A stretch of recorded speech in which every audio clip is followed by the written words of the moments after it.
తాజాగా AP deputy CM Pawan ను లక్ష్యంగా చేసుకుని రాజానగరం వైసీపీ మాజీ ఎమ్మెల్యే జక్కంపూడి రాజా చేసిన కామెంట్స్ ప్రస్తుతం రాష్ట్ర వ్యాప్తంగా సంచలనంగా మారాయి.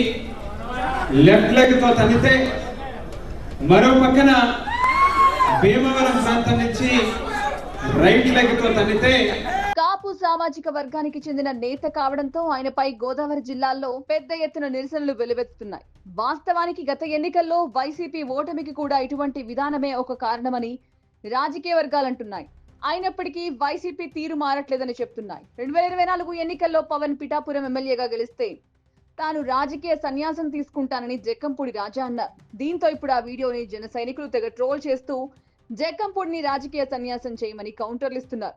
అసలు పవన్ సారథ్యంలో పిఠాపురంలో ఇప్పటికే అభివృద్ధి పనులు దూసుకుపోతున్నాయని చెప్తుంటే ఇప్పుడు జక్కంపూడి రాజా అదే పిఠాపురానికి వెళ్లి మరీ పవన్ ని విమర్శించడం అటు జన సైనికులకు ఇటు కాపు నేతలకు సైతం నచ్చలేదు.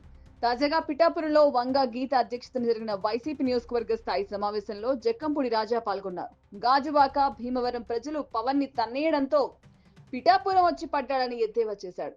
అంతేకాదు పవన్ ని హీరోగా చూడడం కాపుల కర్మ అని ఘాటుగా విమర్శించారు. అయితే గతంలో ఇదే జక్కంపూడి రాజా జనసేన టికెట్ కోసం పాకులాడారనే వార్తలు కూడా వినిపించాయి. ప్రస్తుతం వీటన్నిటిని దృష్టిలో పెట్టుకుని గోదావరి జిల్లాల నేతలు జక్కంపూడిపై మండిపడుతున్నారు.